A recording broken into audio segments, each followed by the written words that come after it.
today we're going to talk about product photography and optimization, the policies, best practices, and equipment used to do that.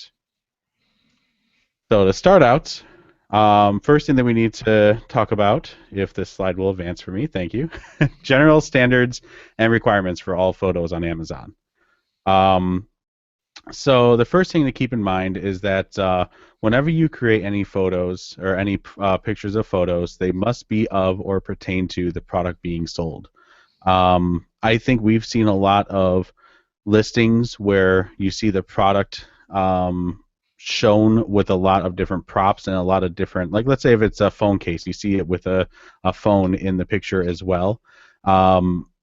You have to be very careful because sometimes people can be confused and think that that the phone is included with it, even though it's clearly not. So that's the one reason why that's really front and center is that the photos must contain items that pertain to or are part of the product. The second item is that all photos must be in focus and well lit with realistic color and smooth edges.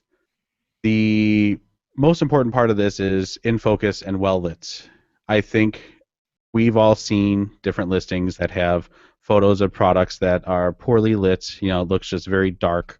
You really can't get the detail in the product. They use some kind of point and shoot camera or the camera on their phone.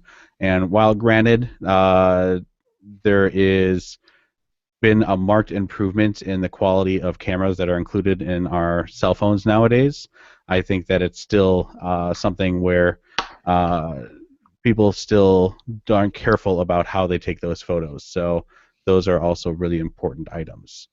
Any questions before I move ahead? So far, so good. All right.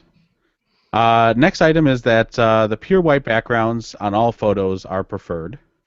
That pure white is probably, again, a very important distinction, and we'll go into more detail into it when we talk about the main image, which is a requirement that it be a pure white background.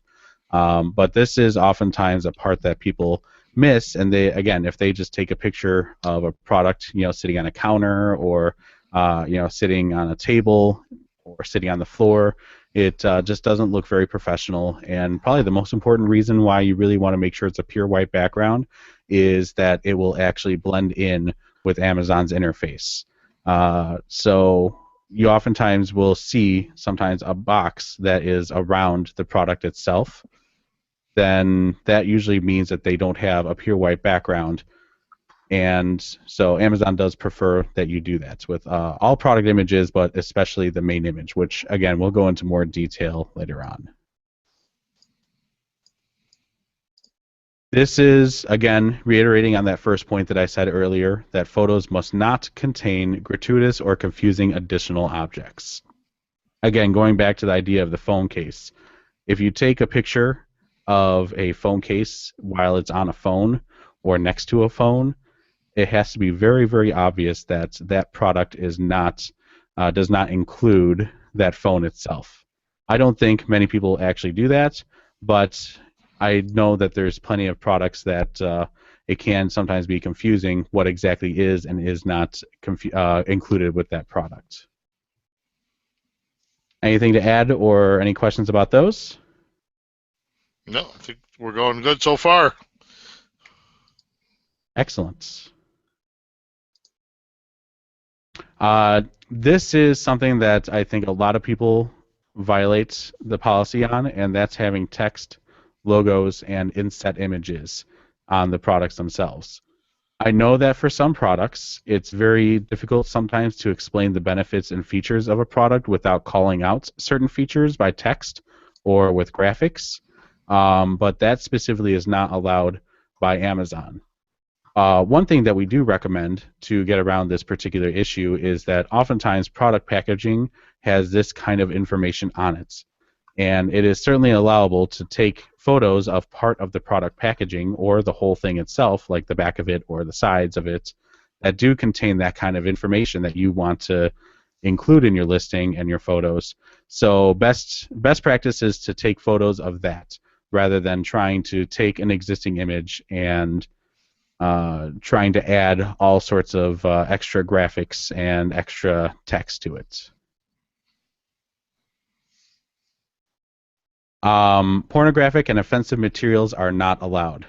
I think that's pretty straightforward. You know, Amazon wants to maintain it as a friendly environment for families, and even though Amazon does sell, let's say, adult products, it is behind a certain wall that most public viewers cannot get to easily, and they will usually still put restrictions on those types of products that you can't have still have offensive images on the listing itself.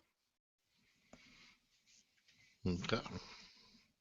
All right, so next is going to be about photos that you have rights to. This is a really important thing. You want to make sure that you have all necessary rights to the images you submit. A really easy way to make sure this happens is that you take all the photos yourself. You don't go to the manufacturer's website, or you don't go to do a Google search for it and just pull off the first image that you see off of Google Images, or again off of the manufacturer's websites. Those images are probably copywritten, even if it's not, let's say, registered copyright. There is still an implicit copyright on all images that the original photographer takes. So to be able to get around this particular problem, all you have to do is just take the photos yourself. There are sometimes copyrights on the product itself. Like, let's say if the product is a piece of art, then you sometimes have to be very careful about taking photos of that and putting it on Amazon. Now, that being said, I know for a fact that Amazon does not allow you to sell fine art on their platform. I know that's one of the particular items that you're not supposed to sell on Amazon. But let's say if you take a picture of it, of your product in front of a really famous building. Some buildings are copywritten where you can't take photos of them. I know especially in Europe that's the case. But just something to keep in mind whenever you're selecting your photos is that you actually take all the photos yourself, or have all rights to be able to use those photos first. Hey, Tim, Any I have a questions or question. comments on that? Sure. Yeah.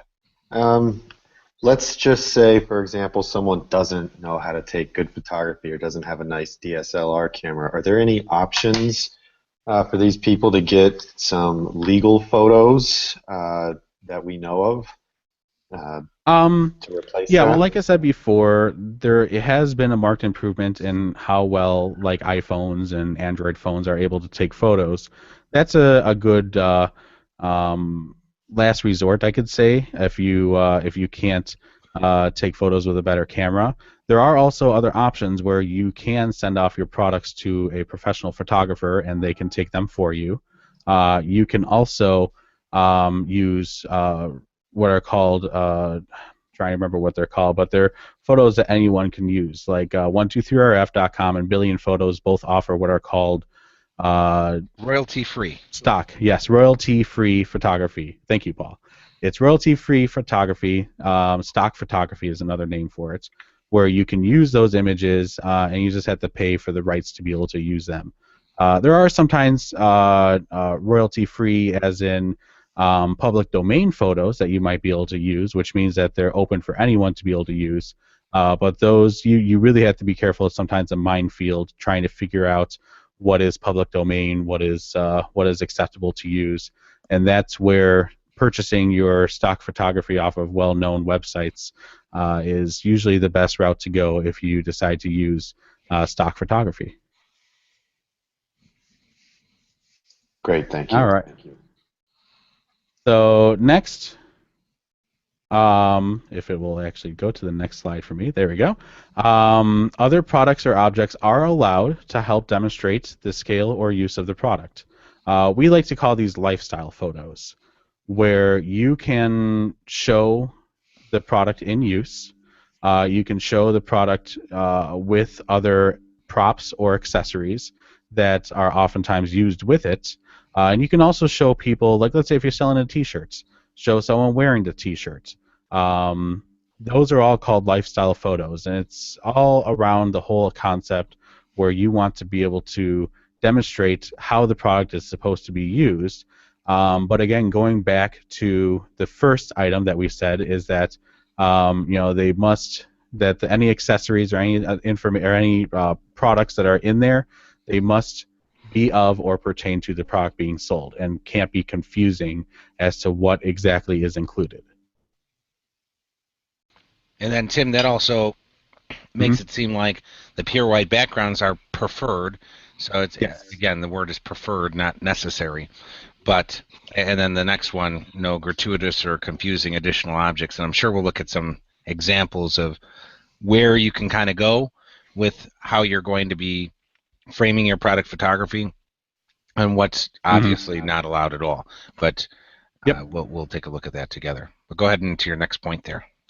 Great. So the next item is you can use cropped or close-up photos. So going back to taking pictures of your packaging so that you can demonstrate additional features or items that you want to call out as to what makes your product unique or better than the competition. So you can take a photo of the back of the packaging. You can crop out parts of it that don't pertain to what you want to show for that particular image, and that is perfectly allowed.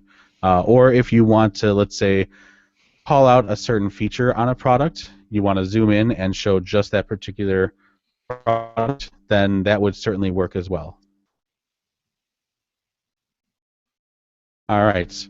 And this goes back again to the lifestyle photos and trying to add more context to the product being used.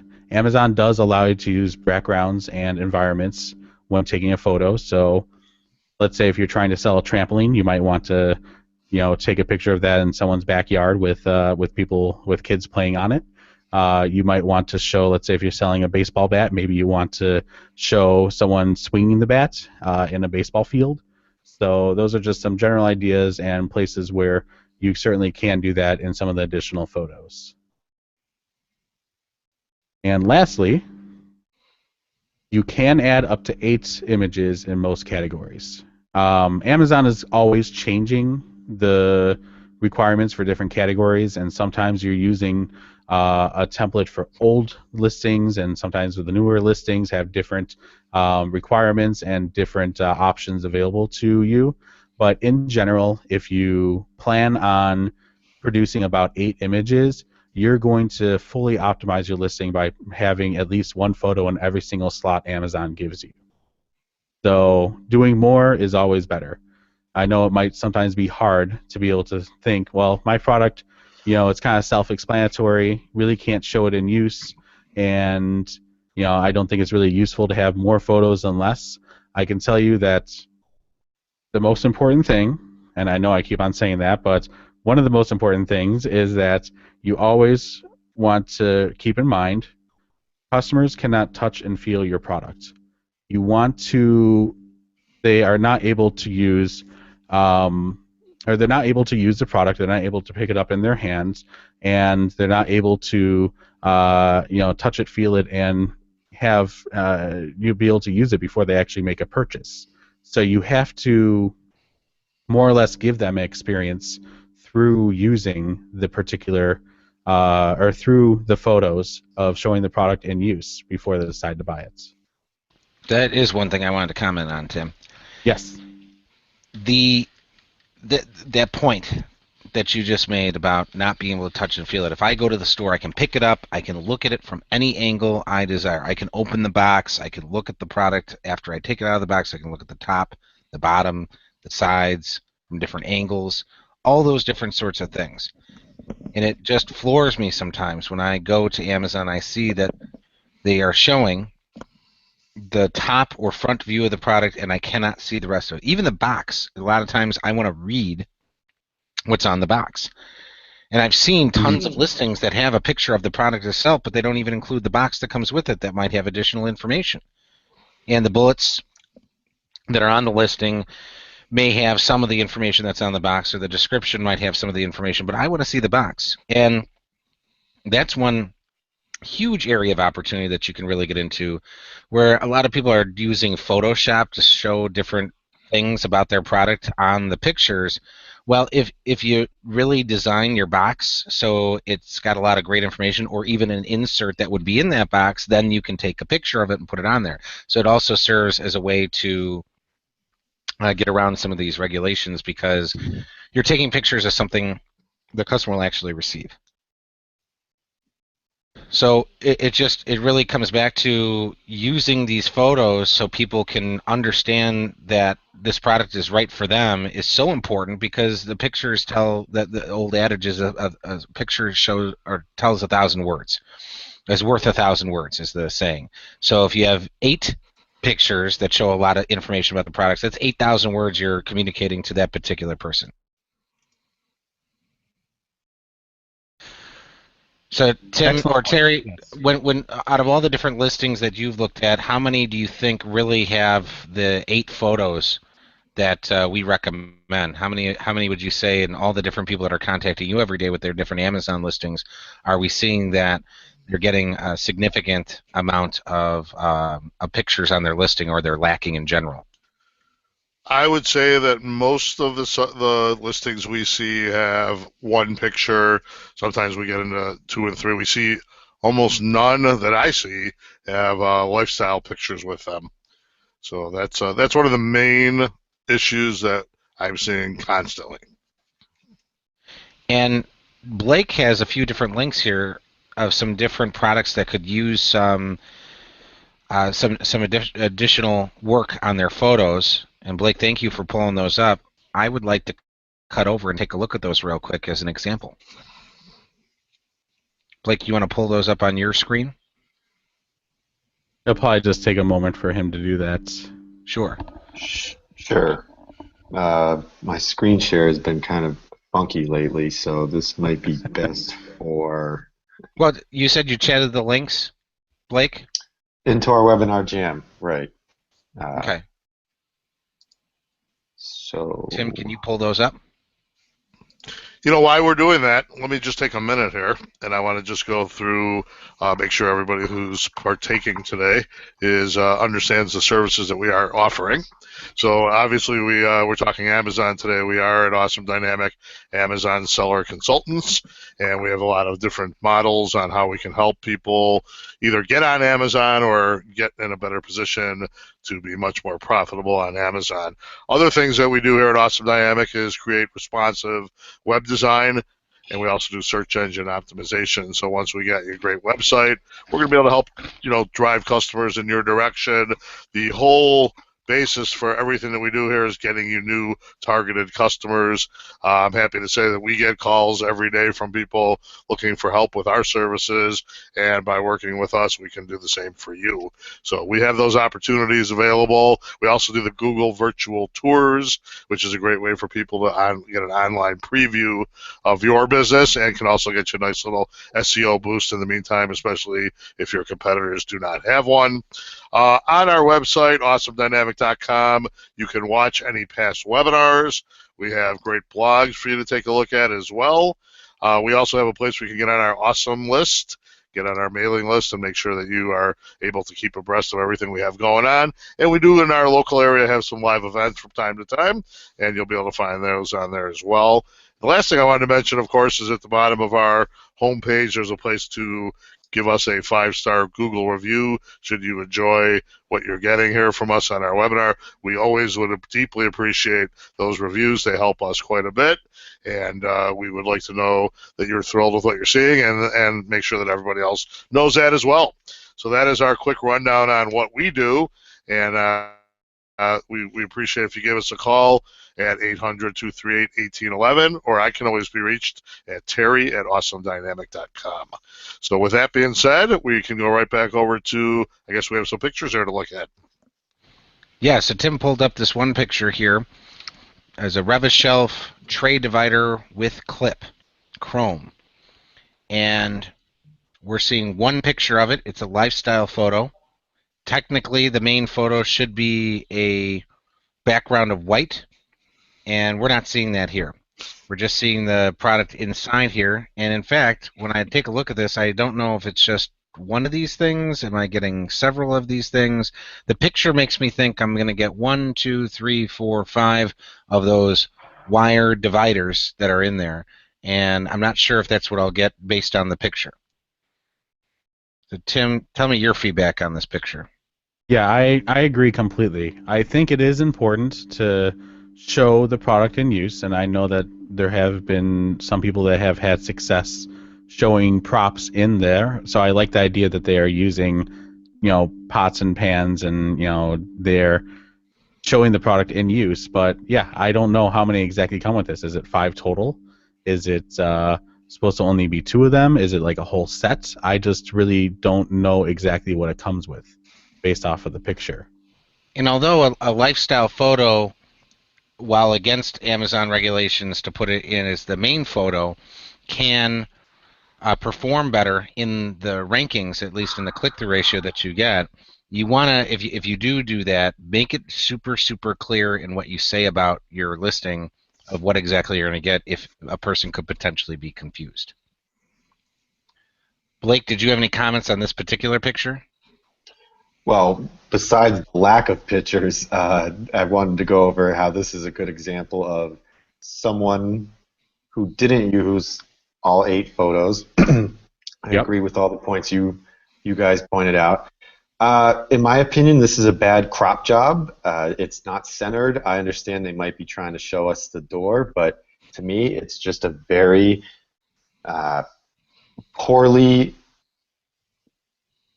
created photograph to describe this entire product and try and sell this in front of millions of people.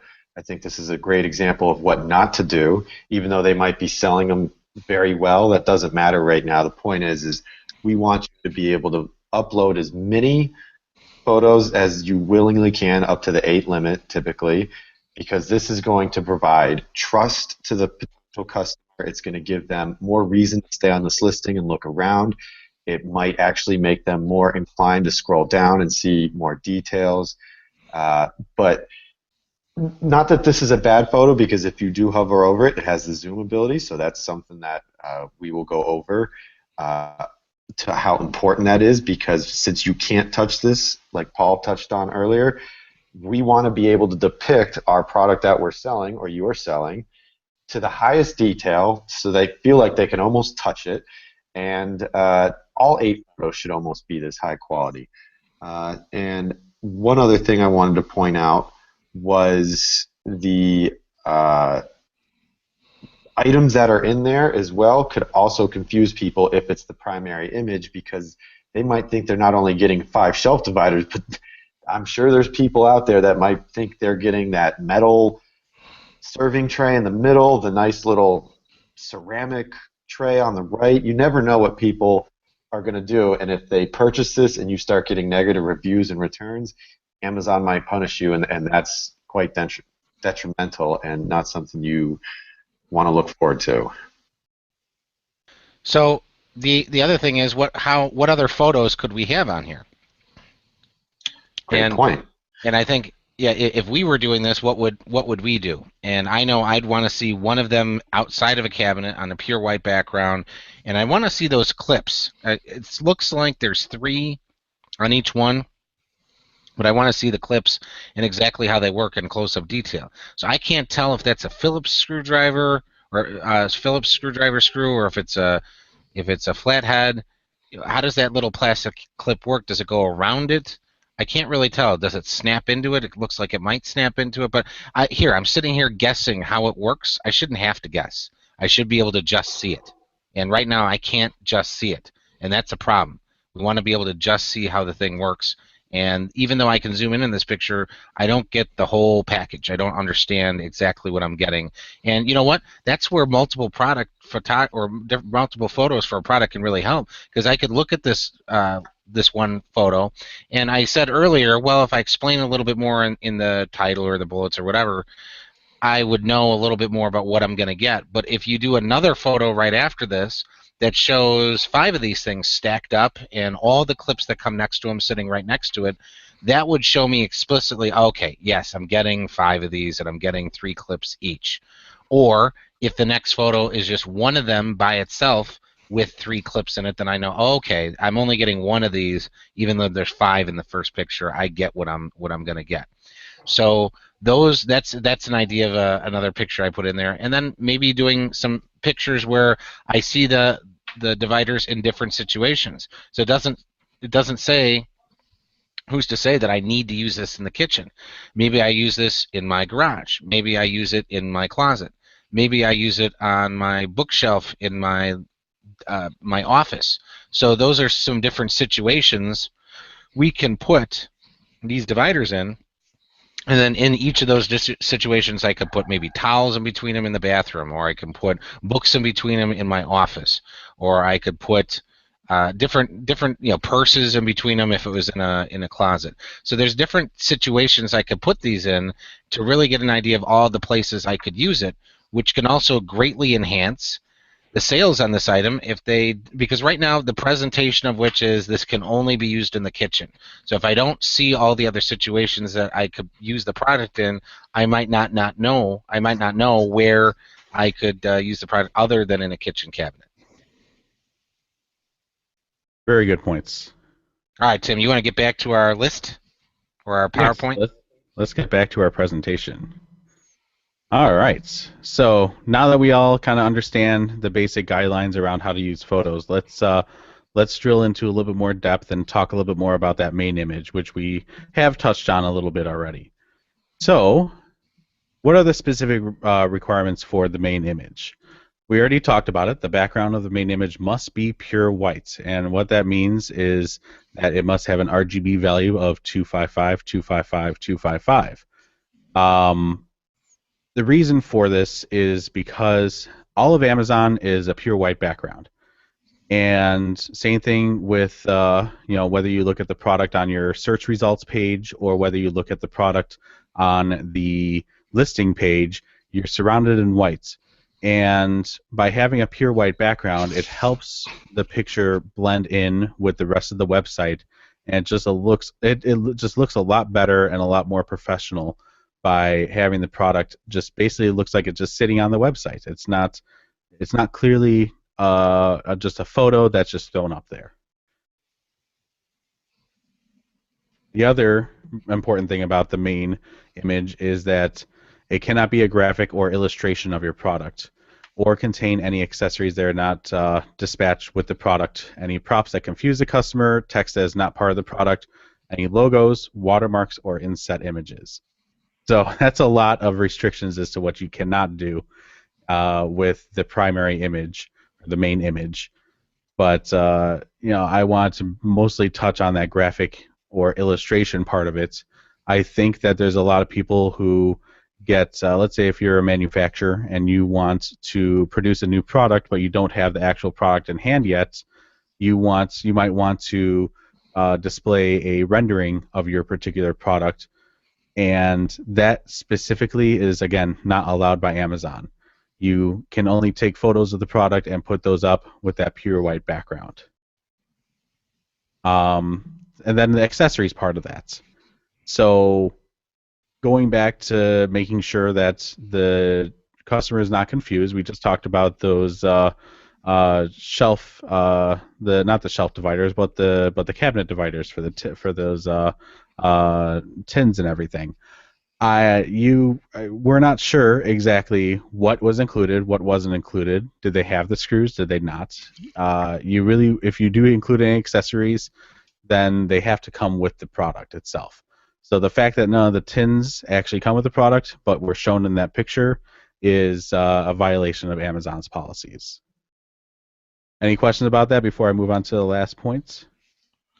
Yeah, I just want to say the watermarks. A lot of folks want to watermark their images because they find that other people are stealing their images and using them in other places on the internet. But that's something that Amazon specifically restricts because they don't want watermarks all over their images. So although it may be tempting to use that to help protect your images, that's something that you definitely are not supposed to be doing. I guess the other thing is, this is one of those situations where even though Amazon's policy says you're not allowed to do staging of the product in your main product image, it's still a technique to get more clicks onto your product. But if you ever get banned for doing that, that's where you know that that's the policy that you're violating. So this is where, Tim, I like the way you explain it. When it's, I wouldn't say okay, but when crossing the line or walking the gray line is usually okay, and when it's not, and that's where you talk about the delivering the better value to the customer, so long as it's customer focused. You want to speak to that for Yes. just a second? Yeah, Amazon always puts the customer's interests first. So I know that there's a lot of sellers out there who think that Amazon just isn't fair to us buyers. They should be a little bit more. I'm sorry, fair to us sellers. They should be more accommodating to us. You got to remember that the way that Amazon became as big as they are is because they are extremely customer focused, and they do everything to make the customer experience um, as good as possible.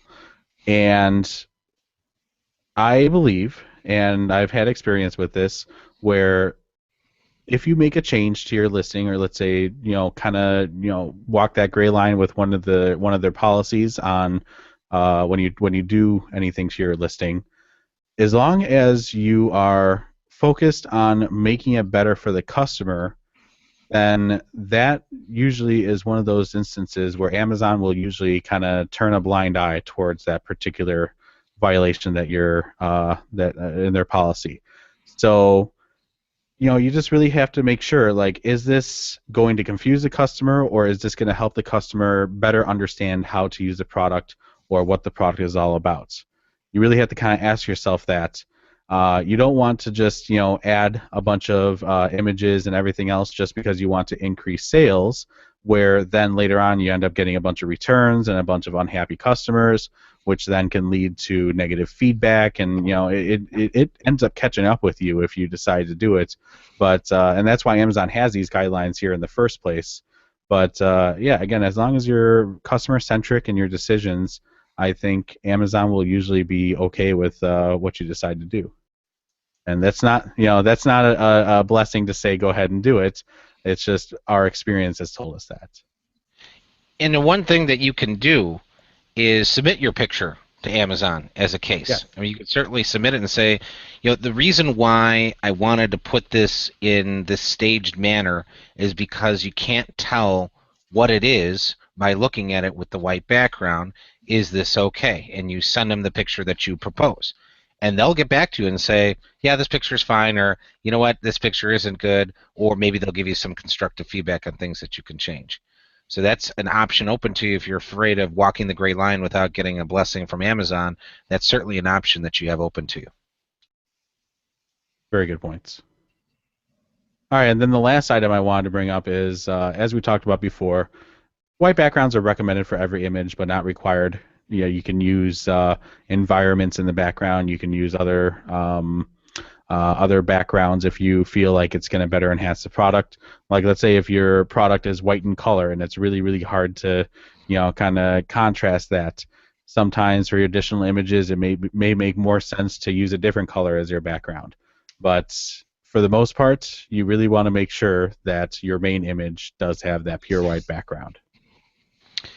And then on these additional images, that's where the lifestyle photos can really help enhance the positioning of how your product is perceived by the people that are shopping for your product versus other things that might, other competitive products that are in the category. So additional images, white backgrounds recommended, but let's look at it from the optimization standpoint. If I can make my customer feel like my product's more valuable, or it's going to make the person that I give it to as a gift happy because I see a picture of a happy person holding the product, those are just little subtle things that can really make a huge difference in somebody perceiving the value of your product. So that's where those lifestyle images of attractive people wearing clothes, there's a reason why all your clothing manufacturers do that. Or when you see different commercials on TV of people presenting products in a TV commercial, there's a reason why there's happy, smiling people doing things with those different products, because it elicits an emotion that can help make people perceive more value and maybe even do an instant purchase on that item. So those are different things to consider with those secondary items. Is instead of just having just the product or just the product with some kind of creative background, think about using people to elicit emotion, or putting your product in a situation that's high end. So if you want people to get the idea that your gift basket is high end for some reason, and you want to charge a little bit more money for that product, think about the background and how that background can help enhance the value that somebody perceives in that situation. Excellent points. All right, so we had a really good overview of what products or what the standards are for all the products. I want to get into more technical detail, but before I do that, I didn't know if we wanted to kind of do a little bit of promotion for Awesome Dynamic. Terry, did you have anything that you wanted to talk about before we moved on? No, I think I think we did cover already most of the things that I want to say. Just as it goes with our Amazon consulting, I guess this would be a good time for us to mention that, we do have a varied way of helping new clients on Amazon, and it can be as simple as setting up an account for somebody. We offer a full management program where we literally take over that account and manage every aspect of it. And then we also have availability of an on-demand program where you just simply purchase a block of our time, and we can help you learn how to do certain things. We can help do things for you, and just improve your overall Amazon presence with those hours. And then that's not an ongoing model as our management would be. So a lot of different ways, and we like to be very creative with coming up with solutions that fit our clients. We like to partner with our clients and see them become very successful on Amazon. So those are some of the ways that we can help, and we're always available to discuss those at any time at our 800-238-1811 number, or terry@awesomedynamic.com. So there you have it. So right back to you, Tim. Let's keep going. All right, great. Thank you so much, Terry. All right, so let's get a little bit more into technical detail. Okay, I'm going to be taking all these pictures. What do I have to keep in mind when I take these pictures? How do I do it? All that kind of information. So first, let's go over image size requirements. There are two different ways you can add product to Amazon. You can either add it through Amazon's web interface, or you can use Excel spreadsheets that are called flat files to upload all the information to Amazon. And that's usually the better way to do it, because you are able to get a more detailed listing, a little bit more complete and optimized listing, and you can do it in bulk a lot easier. But we're not here to talk about that necessarily. We're here to talk about the image requirements for each method. So first is the flat file method. So in the flat file method, images should be 1,000 pixels or more in either height or width, and this will enable the zoom function on the website. So let me quickly go back to that one image that we looked at before. The one really positive thing that we have for this particular image is the fact that it says right at the bottom here, roll over image to zoom in. The only way that you can have this kind of functionality built in is if your picture is high enough resolution. And as you see, the way to do that is by having at least 1,000 pixels or more in either height or width. Now, on the opposite end, this is where making sure you have a high quality enough camera. If there's anything that has less than 500 pixels on the longest side, those images will be rejected. So it's important to make sure that you have at least 500 pixels on the longest side when you create those images. And then the next thing is that images should be no more than 10 megabytes. Now, before it used to be 4 megabytes, but it looks like Amazon has upgraded that limit to now 10 megabytes per photo. That's a large photo. That's something where I don't think anyone's really going to be reaching that particular limit. And to be quite honest, if you start to get up towards that particular size, don't forget that this is a website, and you're not going to actually be able to take advantage of that kind of quality even when you're zoomed into it. That being said, I think even though it says images should be no more than 10 megabytes, I'd say I'd still recommend probably sticking around 4 or 5 megabytes at most, just to make it a little bit easier to send the files up to Amazon, and I think those would be plenty of quality. Any comments on the file size or any of that information before I go on to the last points?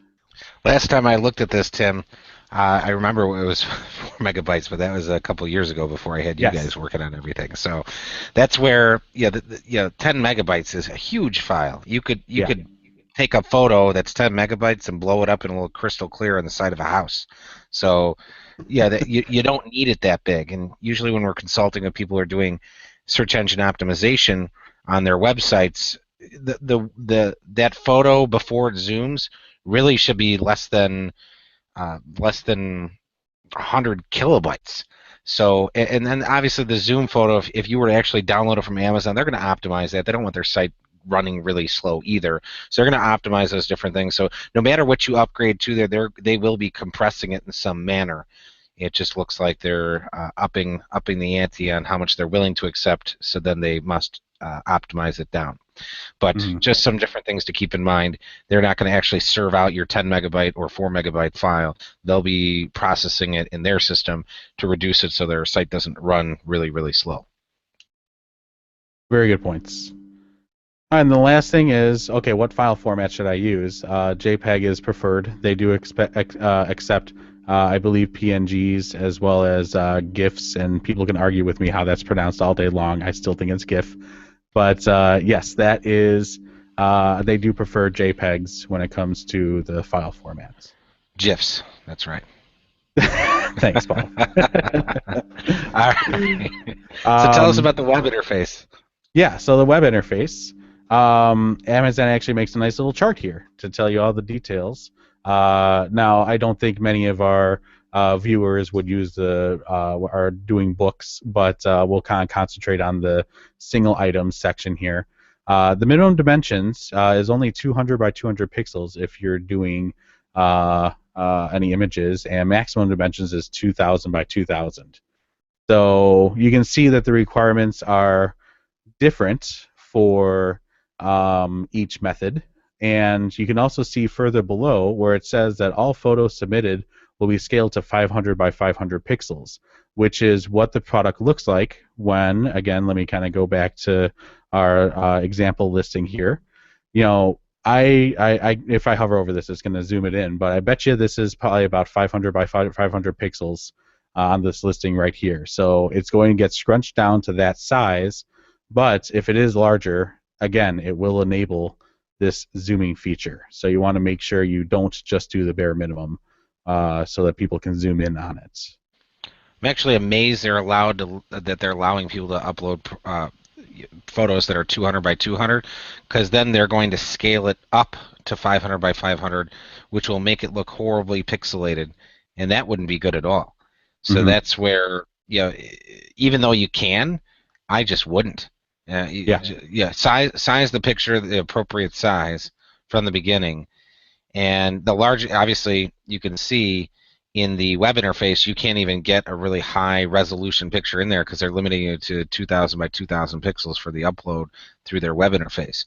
Whereas going back to the 10 megabyte or 4 megabyte picture, those could be literally 15,000 by 15,000 pixels just to get a ton of extra detail. So you can see that the web interface is somewhat limiting and can actually make you look bad because you're not able to. They're going to scale up a tiny photo, which is kind of crazy.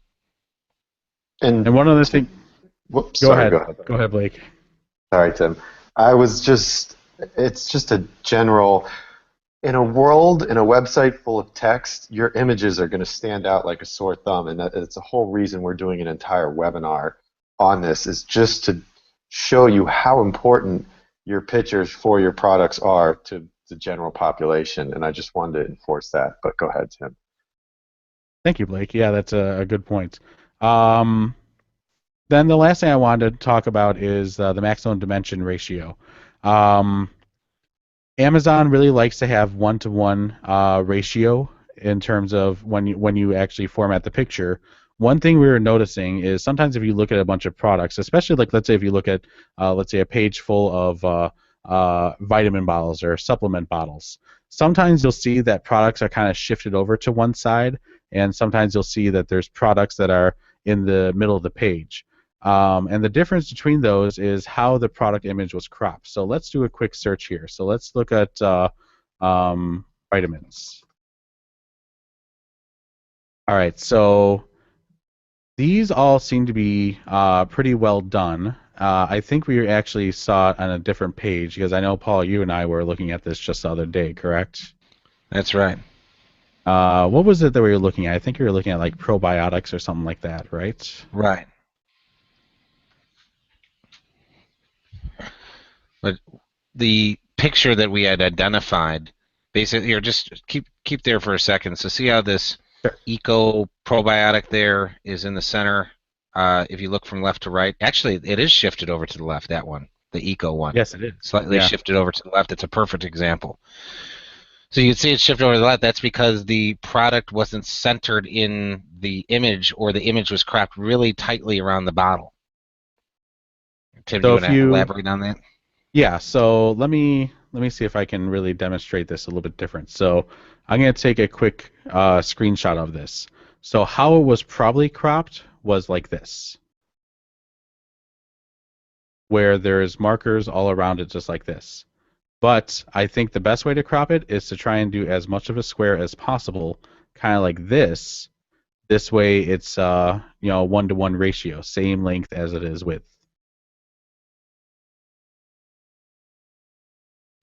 Unlike our modern flat screen TVs, we want it to be a square. Try and make it a square. That's right. That's right. All right. Excellent. All right, we have a couple other things to finish covering in here. The next thing I wanted to talk about was, again, kind of moved right into this section already, is outlining and cropping images. Amazon wants to make sure that your product fills 85% or more of the image. There's been many times where I've seen a lot of white space around a product, and it makes the product just look really, really small in the image. And we really want to kind of reiterate why it's important to make sure you do cropping correctly, is because, and also the outlining part of it, because outlining it, again, is all about that white background to make it blend in with the website and make it look as professional as possible. But you'll get less blank space overall if you do that. It'll be a better user experience because it's more consistency when someone looks at all the different listings. That yours doesn't stick out like a sore thumb in a bad way. High quality swatches. Swatches are, let's say if you have different versions of your product and there's a little picture of it in the listing, then that little image is called a swatch, and it's very low resolution. So if you don't have it cropped out and you don't have it outlined properly, those swatches can look really, really terrible. It allows the zooming in of the images, especially if it's high enough quality and has the right number of pixels. More uniformity across Amazon. And it's, again, as I touched on before, it's seamless integration with Amazon's user interface with the white background. So that white background, a lot of people are kind of perplexed. Well, how do I do that and make it look good? How do I outline? So you to outline the product. In Photoshop, you could use the magic wand, but you're not going to get really good results with that. The best way to do it is using the pen tool, and then you create what's called a vector mask in Photoshop after you outline the product with the pen tool, and you actually zoom in quite a bit on the product, and you're just outlining it like you'd be drawing. If let's say you took the picture and you were just drawing a perfect line around every little nook and cranny of the picture on a piece of paper, you do the same thing using Photoshop with the pen tool, and you get into all those little nook and crannies really, really close, and then once you connect it back to the beginning point, the end point to the beginning point, then you can knock out that whole background and it's perfectly white. So that's what we mean by knocking out the background, and that takes a little of experience to do, but once you get good at it, you can get quite fast at getting that done. Excellent points. And that brings us right into our last slide for today, is what kind of equipment and software do we use, or do we recommend? First, Light tents and soft boxes. The lighting is so important, but oftentimes what happens is if people decide that they want to use just household lights, which certainly can be a great way to start, what happens is the light is very harsh and it creates just a very flat and plain looking image. It doesn't really bring it to life. What you really want to use is light tents or soft boxes to soften the light and make it disperse a little bit more and make it look a little bit more even on the product itself. So that's one of the important things that you want to make sure you have. It'll help you avoid some glare on that product too, wouldn't it, Tim? Yes, it would. Absolutely, it would.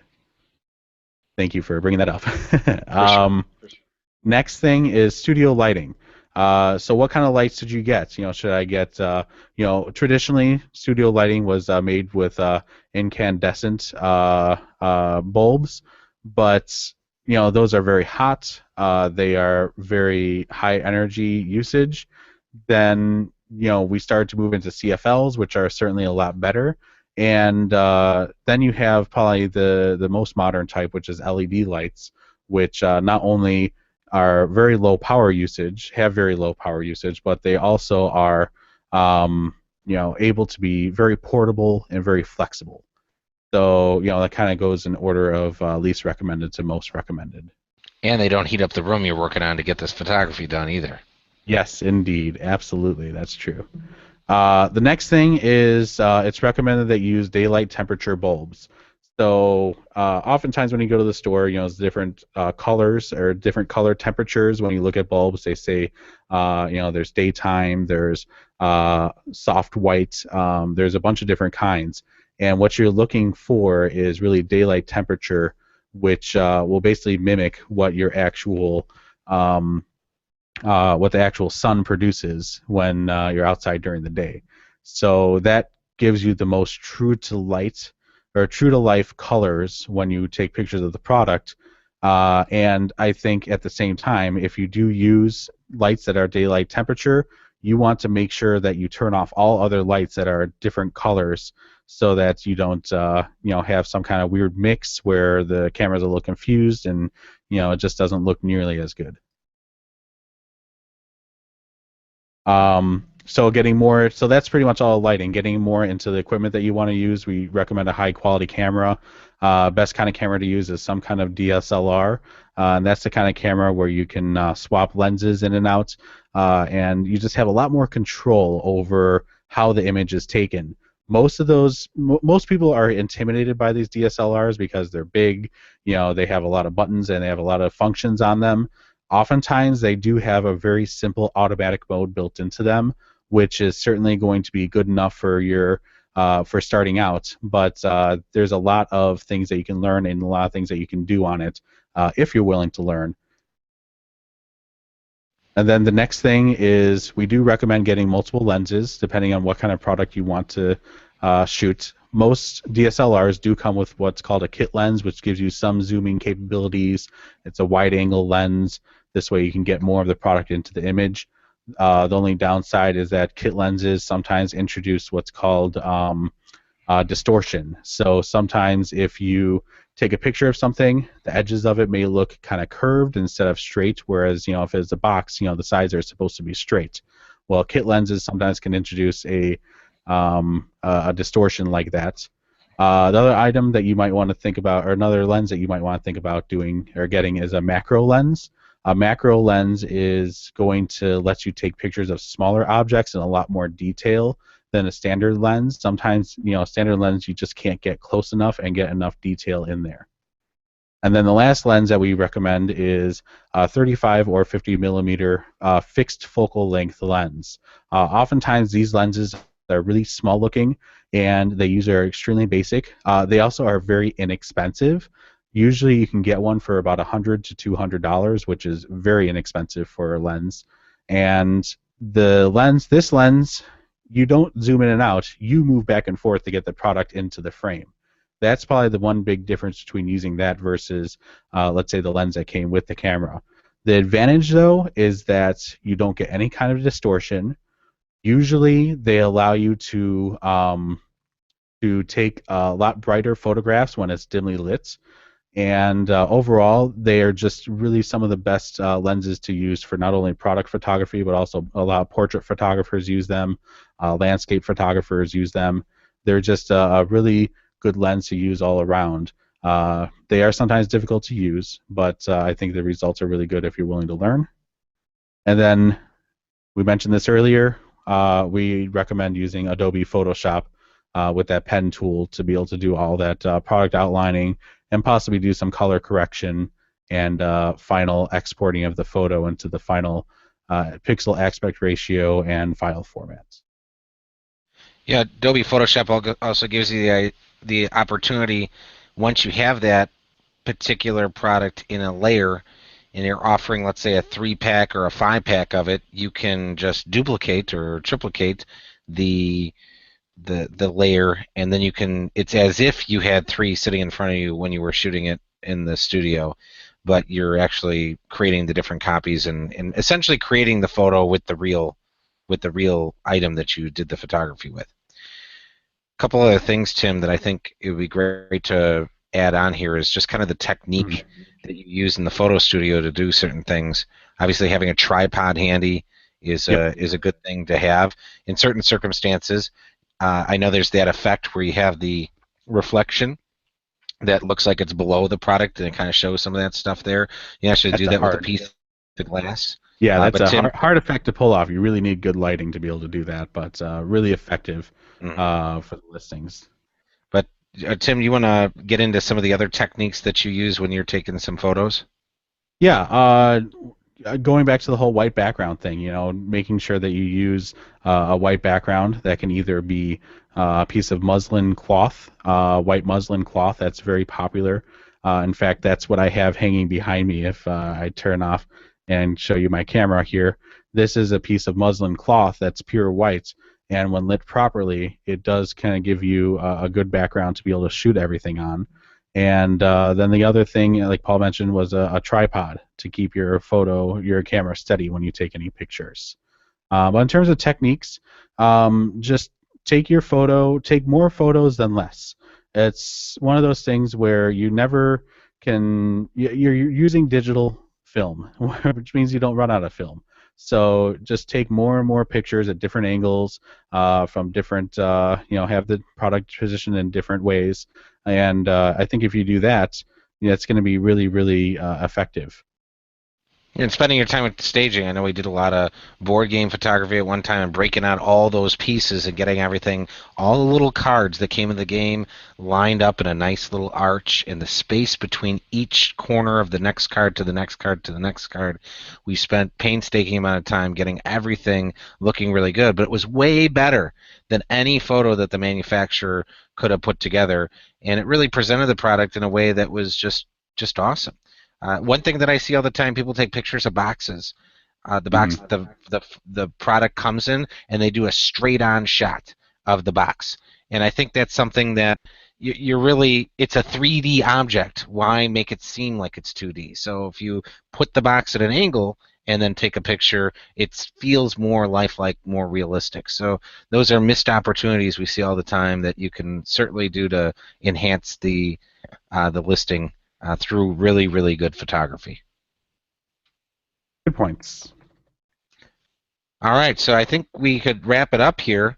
A great webinar on how to really pay attention to your photos. Didn't think we could talk a whole hour on photos, but they are so important. They are the huge thing that people make decisions on when they're looking at the listings. If your photography is completely optimized, you have lifestyle photos, great angles of all the different sides of the product and everything else, and you have a terrible description, it can almost help compensate for that terrible description. So it's all about the perception. When people are comparing what they want to buy, having your listing being optimized with really fantastic photography could really make a huge difference in the amount of sales that you have on Amazon. Excellent. All right, so I think we should sign off. Terry, you want to wrap us up? Absolutely. Want to thank everybody for joining us today. Had a great conversation about Amazon Photos, and As Paul said, that's one of the most important things about a listing. We see issues with them every day. If you need help with us, again, doing that for you, we do photography on a local basis for our Amazon clientele. 800-238-1811 or Terry at awesomedynamic.com. If you found our webinar today to be valuable to you, we always look for a Google 5-star review, and you can do that right at awesomedynamic.com. We have a place for you to go right there. There you'll see it. And go ahead and take care of that for us. We sure would appreciate it. We are doing our webinars every Thursday now at 12:30 Central, so no reason to check the times anymore. We're every week at 12:30 Central Time. And we'd love to have you bring your questions, bring your issues, bring your friends. We'd love to hear from you. And go ahead. Hey, Terry, you said we do the photography on a local basis. That means we're not going to come to your location and do the photography, but you certainly can send us boxes of your products, and we'll take care of all of them. Isn't that right, Terry? Absolutely true. Mm-hmm. Absolutely. And, Tim does a great job with the photography, and we have some great examples for you if you want to see them as well. So with that being said, I'm going to sign off for Tim, Blake, and Paul. We appreciate you being here, and we look forward to seeing you next week.